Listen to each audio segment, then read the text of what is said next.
بسم اللہ الرحمن الرحیم۔ السلام علیکم۔ جنوبی افریقہ کے شہر جوہانسبرگ سے لندن آتے ہوئے پرواز کے دوران اکانومی کلاس میں ایک سفید فام عورت جس کی عمر 50 یا اس سے کچھ زیادہ تھی کی نشست اتفاقاً ایک سیاہ فام آدمی کے ساتھ بن گئی۔ عورت کی بے چینی سے صاف لگ رہا تھا کہ وہ اس صورتحال سے قطعی خوش نہیں ہے۔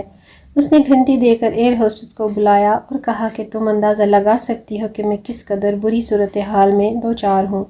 تم لوگوں نے مجھے ایک سیاہ فام کے پہلو میں بٹھا دیا ہے۔ میں اس بات پر قطعی راضی نہیں ہوں کہ ایسے گندے شخص کے ساتھ سفر کروں۔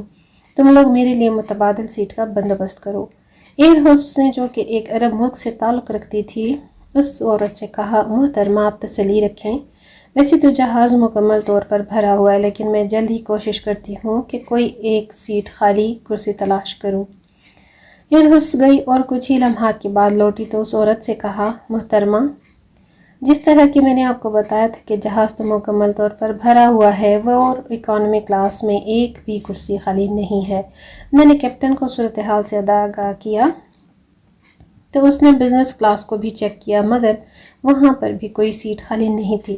اتفاق سے ہمارے پاس فرسٹ کلاس میں ایک سیٹ خالی ہے۔ اس سے پہلے کہ وہ سفید فام عورت کچھ کہتی، ایئر ہوسٹس نے اپنی بات کو مکمل کرتے ہوئے کہا، ہماری کمپنی ویسے تو کسی اکانومی کلاس کے مسافر کو فرسٹ کلاس میں نہیں بٹھاتی، لیکن اس خصوصی صورتحال میں کیپٹن نے فیصلہ کیا ہے کہ کوئی شخص ایسے گندے شخص کے ساتھ بیٹھ کر اپنا سفر ہرگز طے نہ کرے۔ لہٰذا ایئر ہوسٹس نے اپنا رخ سیاہ فام کی طرف کرتے ہوئے کہا، جناب محترم، کیا آپ اپنا دستی سامان اٹھا کر میرے ساتھ تشریف لائیں گے؟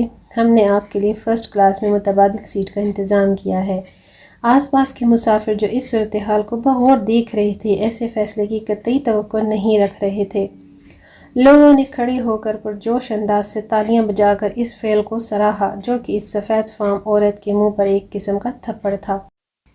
اے بنی آدم، جس کی پیدائش نطفے سے، جس کی اصلیت مٹی ہے، جس کے اعلیٰ ترین لباس ایک کیڑے سے بنتے ہیں، جس کا لذیذ ترین کھانا ایک شہد کی مکھی کے لعاب سے بنتا ہے، جس کا ٹھکانہ ایک وحشتناک قبر ہے، اور ایسا تکبر اور ایسی بڑائی۔ اگر ویڈیو پسند آئے تو لائک شیئر کرنا نہ بھولیے گا۔ اگلی ویڈیو تک اللہ حافظ۔